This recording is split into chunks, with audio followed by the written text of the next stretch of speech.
There is a slight crisp to the morning air and the days are getting shorter, and that means it's time to plan our autumn TBR.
I'm a little sad that summer is fading away, but I do love the cozy months for the reading potential and the excellent atmosphere of curling up on a foggy or rainy day underneath your softest blanket on your couch with a warm beverage and some sort of baked good. I'm never not rewatching Gilmore Girls, but this is the perfect time to start your Gilmore Girls rewatch. Every fall I have to rewatch Practical Magic, You've Got Mail, and When Harry Met Sally. It's just a requirement. I always get this annual urge to put on Scooby-Doo and bake and to curl up on the couch with a good atmospheric novel. My favorite genres to read in the fall are fantasy, anything that's gothic or a little bit haunting and sinister. For me, summer is for short books and fall is for long books. So this is the time that I want to read really immersive, slow stories that take their time. And you'll see that my TBR is mostly just that. In this video, I've got 3 different categories of books to go over with you. First are books that I have read that give me fall vibes and that I recommend to you for consideration for your fall TBR. Second are new releases that have recently come out or are forthcoming that I've got my eye on and that I will be looking out for when they come out. And the third are hopefuls in my TBR stack. This is a very ambitious stack and I know I will not get through all of them, but I like to give myself a very broad range of hopefuls so that I have a lot of books to choose from.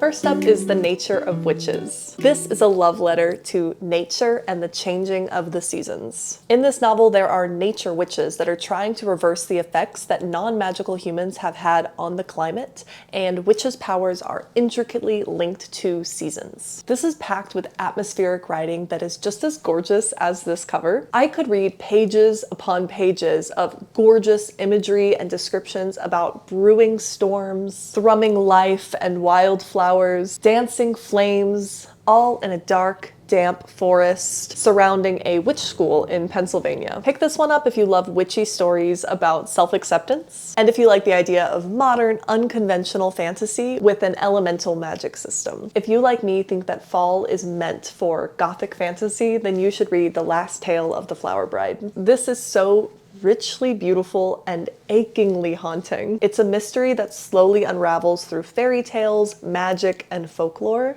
This is a love story, but it is not a romance at all. I was enchanted and disturbed by this spellbinding and darkly romantic story about a marriage that is unraveled by dark secrets, a friendship cursed to end in tragedy, and the danger of believing in fairy tales. But enter this masterfully crafted tale with caution. Check content warnings. It is deceptively dark. If you love lush, gorgeous, poetic, flowery writing that isn't necessarily crystal clear all the time, it is intentionally murky and metaphorical, then this will be right up your alley. In my opinion, the description of this book is deceptively vague, and the less you know going in, the better. If you like the idea of a novel that is a little bit spooky but not really scary for fall vibes, then I highly recommend The Hacienda. It is a supernatural gothic haunted house story set in 19th century Mexico. There's history, there's folklore, there's murder, there's magic, and there's a hot priest for any Fleabag fans out there. Spend your fall reading pages set in a a haunted house in a remote part of Mexico after the Mexican War of Independence from Spain in 1823. Tension, terror, high stakes, and something truly sinister is happening. I read this last October looking for autumnal spooky vibes, and it was exactly what the doctor ordered. It's twisty, it's melodramatic, it's got gorgeous prose, and while it's definitely got some scary haunted house sort of storyline, I didn't ever feel myself be actually scared reading this. I love this so much I actually picked up the author's second book, Vampires of El Norte, and I absolutely loved this almost as much. The writing of this author is just so gorgeous and transportive, and I love that these are sinister without being scary, both with a beautiful sweeping romance, all with greater commentary on important themes like class, race, and colonialism. This is the perfect time of year to read these, so if you've been on the fence, I highly recommend checking them out now. It's simply not a recommendation video from me unless I'm talking to you about an Ava Reid book, and I think that fall is the perfect time to pick up whichever Ava Reid book piques your interest the most. I'm saving the last book of hers that I haven't read for this fall, and after that maybe I can give you a little guide to Ava Reid, sort of which book to pick up depending on which vibes you're interested in. I personally think that fall is the perfect time to read any of her books, but I would especially recommend Juniper and Thorn for you this autumn. I think this might be the darkest of her books, so do keep that in mind. This one has old Eastern European fractured fairy tale vibes, and the list of content warnings is quite long. But if you like atmospheric gothic horror slash fantasy, this is gonna be your jam. It's got folklore, it's got witchcraft, it's got magic, but at its core, this is a story about someone who is being abused. This book is a masterpiece. This is a retelling of one of Grimm's darkest fairy tales. Within a haunting narrative, gorgeous prose, a compelling mystery, and richly drawn characters, this is a story that at its core is a visceral exploration of abuse, of isolation, and of survivorhood. It's gruesome, it's stunning, it's striking, and I have never read anything quite like it. Another hyper-specific subsection of books that I love to read in the fall are books about the magic of books. And if that is interesting to you, then you should pick up The 10,000 Doors of January. This is a glittering, gleaming, glowing gem of a novel, and I was dazzled by it. The 10,000 Doors of January is one of the most imaginative and bewitching novels that I have ever picked up. Yet again, with lush and atmospheric writing, this story is an ode to stories. But somehow beneath the dazzling journey, the tender romance, the enchanting magic, the unique magic system, the coming of age story, there is an important conversation about the dangers of elitism and racism and imperialism and classism. If you loved Inkheart as a child, or you love the idea that books carry a lot of power, and if you like the idea of a journey through portals, all with absolutely gorgeous prose and beautiful descriptive writing, then this is going to be your jam. If you can't tell, I truly love gothic, slightly dark fantasy with female protagonists who step into their power and overcome their oppressors. And this next one is no exception to that, and that is A Sorceress Comes to Call. This is also a very loose fantasy retelling of a Brothers Grimm tale, The Goose Girl. There is an enchanting cast of powerful women. There are vigilante geese. There is dark humor, witchy magic, a sprinkling of a love story, a sort of Regency era mystery. There's an evil sorceress and a twisted witchy familiar, and I cannot tell you how much I loved the vibes. This is sort of like Disney's Tangled, but make it October. I love this so much that I immediately got another T. Kingfisher book to put on my fall TBR, because I fear I might need to read everything she's ever written. I have one more gothic dark fantasy recommendation for you, and that is the Shepherd King duology. The first of which is One Dark Window, and the second is Two Twisted Crowns. This series features a magical, spooky mist that is trapping the kingdom. There is dark, cursed magic that if people are discovered to possess, they are put to death. There is a snarky 500-year-old monster dwelling inside the mind of our protagonist. And I thought the world building was incredibly unique. There is a magic system that is based around sort of tarot cards, and it was just really interesting and cool. The love interest is a very dark and mysterious and of course very hot highwayman, and there's this charming cast of found family. The series is just so immersive and engaging, and in this case I definitely think that the hype is very well deserved. Let's pivot away from gothic fantasy and talk about romance. I can't think of a more autumnal romance than You Again. This is a gender-bent, modernized version of When Harry Met Sally, but with a dose of like sad girl books in the best way. Bear in mind that this romance feels less like a warm hug and more of like a really satisfying cry. This is not enemies to lovers, it's more like vaguely antagonistic acquaintances to friends to lovers. It's also Reylo fanfic that features laugh out loud banter and a lot of messy emotional baggage. I would say this is a romance book that doesn't feel like a romance book for most of the time, which I liked, but do keep that in mind if you are a more traditional romance lover and you want something that feels comfortable and you want a formula that is understandably repeated and familiar. This is extremely messy and nuanced. The characters are layered, annoying, compelling, and often giant shitbags. This hit in a really good way for me, but I don't think that it's going to be for everybody. But I think that someone out there wants a melancholic story about the magic of human connection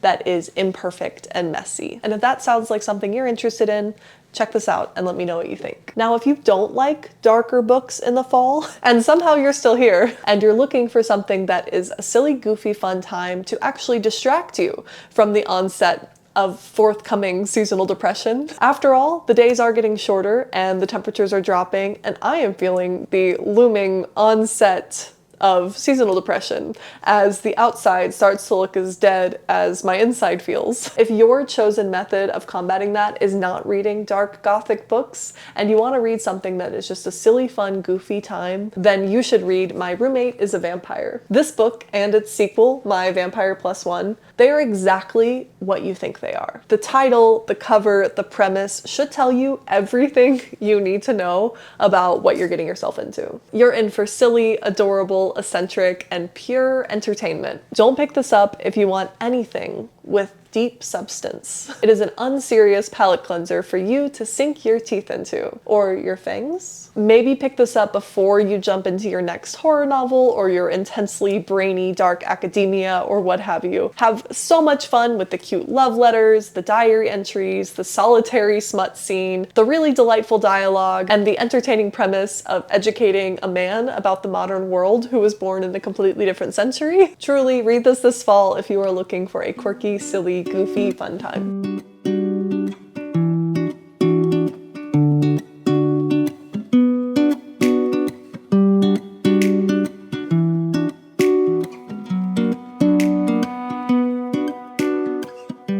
Those are the books that really capture my particular special interests in the fall. If you would like any more or hyper-specific recommendations, let me know and I'm happy to oblige. I find that as the months get colder, I want books that are more transportive and have a little bit of escapism in them. Now, that's not to say I won't read other genres because I absolutely will, but as a mood reader, I just think that fall equals fantasy. With that being said, if you are interested in reading scary books in the spooky months, I do have a beginner's guide to horror novels that I still stand by every single one of those recommendations on my TikTok and my Instagram, as well as my favorite vampire books. I do feel like my hyperfixation on vampires is mounting. So there might be some vampire books in my future. We will see. All right, that's enough of me rambling. Let me talk about some new and upcoming releases that I am set for. The first one just came out, and that is the third Gilmore Girl by Kelly Bishop. All year long is Gilmore Girl rewatch season for me, but I do understand that most people, most normal people, do their rewatch in the fall. After all, over half the episodes take place in an autumnal season or holiday. So far, it is a fascinating account of show business. Kelly Bishop won a Tony for a chorus line. You might remember her as the mother in Dirty Dancing, but of course, it is her iconic role in Gilmore Girls that has cemented her legacy. At the time of filming this, I'm about a third of the way through the audiobook, which she does narrate, and so far it is conversational and authentic and absolutely gripping. Another book that recently came out that I cannot wait to get my grubby little hands on is We'll Prescribe You a Cat. Now, this book is translated from Japanese. My understanding is it has just been translated into 17 languages after winning several awards in Japan, and the premise sounds absolutely delightful. I think it's exactly what the title says says. It says, this mysterious clinic offers a unique treatment to those who find their way there. It prescribes cats as medication. Patients are often puzzled by this unconventional prescription, but when they take the cat for recommended duration, they witness profound transformations in their lives, guided by the playful, empathetic, occasionally challenging, yet endearing cats. Like, obviously I have to read that. Like, are you kidding me? That sounds so cute. Lucy Undying came out recently, and this one looks very good. The description says, in this epic and seductive gothic fantasy, a vampire escapes the thrall of Dracula and embarks on her own search for self-discovery and true love. If that doesn't sound like the theme of books that I love to read in the fall, then I don't know what is. All you have to say is sapphic vampires, and I will be sat. Another new release is A Dark and Drowning Tide, and I believe this is a sapphic, enemies to lovers, dark academia, gothic, folkloric expedition, and there is not a single world in which I will not love this. It's just not possible. I'm so grateful to Aardvark Book Club for gifting me a copy of this because I cannot wait to read this. This spooky season, I do want to check out Graveyard Shift by M.L. Rio. I didn't really love If We Were Villains, but the premise of this one just sounds too good. It's about a group of ragtag night shift workers who meet in a cemetery to investigate an open grave. The description says, every night in the college's ancient cemetery, 5 people cross paths as they work the late shift. A bartender, a rideshare driver, a hotel receptionist, the steward of the derelict church that looms over them, and the editor-in-chief of the college paper, always in search of a story. One dark October evening in the defunct churchyard, they find a hole that wasn't there before, a fresh open grave where no grave should be. But who dug it? And for whom? That sounds really interesting. I love the cover. I'm sold. Now, I don't know about you, but everyone on my For You page is talking about Air, which is the new first book in a new duology by Sabaa Tahir. I have to confess that I completely missed the boat when it came to her very beloved, very famous YA series, An Ember in the Ashes. And with the new cover rebrands that those have, I absolutely have to get my hands on them and read them. But everyone that has reviewed early release copies of Air has incredibly glowing reviews, and I am pumped to get on this hype train. The description says, an orphan, an outcast, a prince, and a killer who will bring an empire to its knees. Beloved storyteller Sabaa Tahir masterfully interweaves the lives of 3 young people as they grapple with the burdens of power, the treachery of love, and the devastating consequences of unchecked greed. I'm sold. Now, there are 2 horror novels that are coming out in the next coming weeks that I do have my eye on. The first of which is Model Home by River Solomon. The only River Solomon book that I have read is The Deep, and I think about that book all the time. That book changed me, and after reading The Deep, I really want to read more that they've written, and this one sounds so good. River Solomon turns the haunted house story on its head, unearthing the dark legacies of segregation and racism in the suburban American South. Unbridled, raw, and daring, Model Home is the story of secret histories uncovered and of a queer family battling for their right to live, grieve, and heal amid the terrors of contemporary American life. Whew, that one sounds good. Later in the month, there's another horror novel coming out called American Rapture by C.J. Lead. A virus is spreading across America, transforming the infected and making them feral with lust. Sophie, a good Catholic girl, must traverse the hellscape of the Midwest to try to find her family while the world around them burns. My bookseller friend Adam described this one as horrific and trauma-filled, so take from that what you will. Last but not least, in October, we get How to Summon a Fairy Godmother, and just look at the cover. Like, I don't have much else to add. All I know about this is that it is a twist on the Cinderella story. It's a reimagining of what happens to one of her stepsisters after Cinderella gets her happily ever after. And truly, I saw the cover, it stopped me in my tracks, and here we are.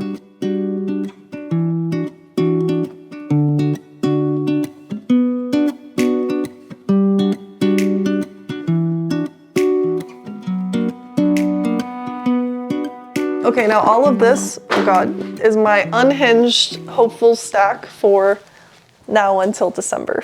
I will try to get through these quickly. I have owned Mexican Gothic for a couple of years now, and I have no excuse for not having read this. It is a Gothic haunted house fantasy novel, and There's not a world in which I will not love this. People often compare the Hacienda to Mexican Gothic, and I adored the Hacienda, so that's an incredible endorsement. I have heard nothing but good things about Silvia Moreno Garcia's works, and if she writes with gorgeous atmospheric prose like people say she does, then obviously this is going to be right up my alley. So I have been saving this for the fall, every fall now, and this is the fall where I'm finally going to make it happen. After reading my first book by T. Kingfisher and absolutely loving it, I know I need to read more, so I'm going to read Nettle and Bone. I don't know anything about this, but I don't really need to. I just know that this is going to be an author that is for me.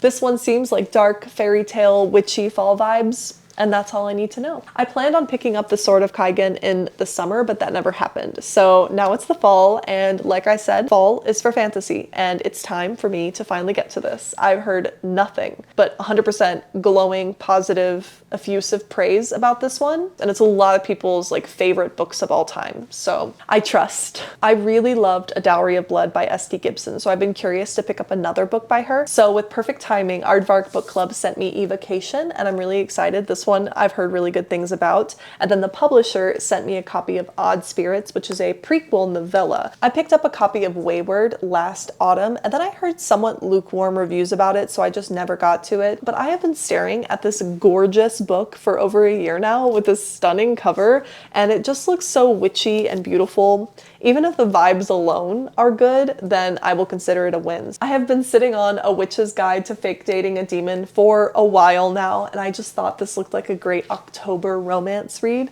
And I believe there's 2 more in this series that are out now with various paranormal pairings. And I think this sounds like a really excellent autumnal palette cleanser to read during the Burr months. I've also been saving Someone You Can Build a Nest In for a while now because purely this cover to me just screams October. Like it's got a witch hat on it. I've got to read this in October. That's just the rules. One of the author blurbs on the back says wriggly, heartfelt, and carnivorous. Another one says the coziest, most unexpectedly wholesome love story about a monster who devours humans and wears their bones that I've ever read. What can I say? I'm excited and delighted. Another one I've been saving for the fall is Where the Dark Stands Still. I believe this is a young adult romantasy. So many people have made the comparison between this and Studio Ghibli that I'm sold. Sometime soon there will be a nice long weekend for me to finally get to A Day of Fallen Night. I loved Priory, and so many people have said that this one is as good, if not better. It is also longer, and I have been putting it off, but I plan on vlogging it, and I just want to have like a dedicated weekend with nothing planned that's just me and you and A Day of Fallen Night. So that's coming this fall. I can feel it in my bones. Similar to Wayward, I got my hands on Starling House last year with the intention of reading it last fall. I really liked the other book I read by Alex E. Harrow, The 10,000 Doors of January. I already recommended it to you, and I want to read more by this author. Plus, it's absolutely stunning, and if the vibes are half as good as the cover, then I think I'm going to enjoy it. So I'm going to hopefully get to this fall. I really want to pick up The Phoenix Keeper. People have described this as a cozy, queer fantasy romance that takes place at a magical zoo. I might be making that last part up, but I have only heard good reviews about it, and I think it sounds like a really fun, cozy fall read. I haven't even taken this one out of the plastic yet, but I really want to get to Mistress of Lies. All I know, and all I need to know, is queer vampires. A horror book that looks very spooky that I have on my TBR is Mary by Nat Cassidy, and I do want to get to this one as soon as possible. I have heard universally from everyone I know that has read this that they are shocked that this is a horror thriller paranormal story about a woman's midlife era crisis, I don't know, and they are consistently shocked to find out that a man wrote this. So my very skeptical interest has been piqued. I'm gonna read The God of the Woods. This is a mystery thriller that is on every bestseller list and seems to have reached very broad mass critical acclaim. So much so that multiple of the book clubs that I'm in have selected this, so I have no idea what it's about, but I'm going to get to it. I just know that it's 500 pages, so I need to get to it soon. I'm also going to pick up Given Our History. This just looks like the perfect cozy fall romance. I've also heard it's a slow burn, which I love, but just look at the cover. So cute. Well, there you have it. My camera battery is blinking furiously at me, so hopefully somewhere in these many titles you have heard of something that piques your interest and calls to you so that you can get excited for your fall TBR. Let me know down in the comments what books you're most excited to get to in the spooky months. And if you'd like any more hyper-specific recommendations, let me know. We can come up with something. Happy fall, y'all!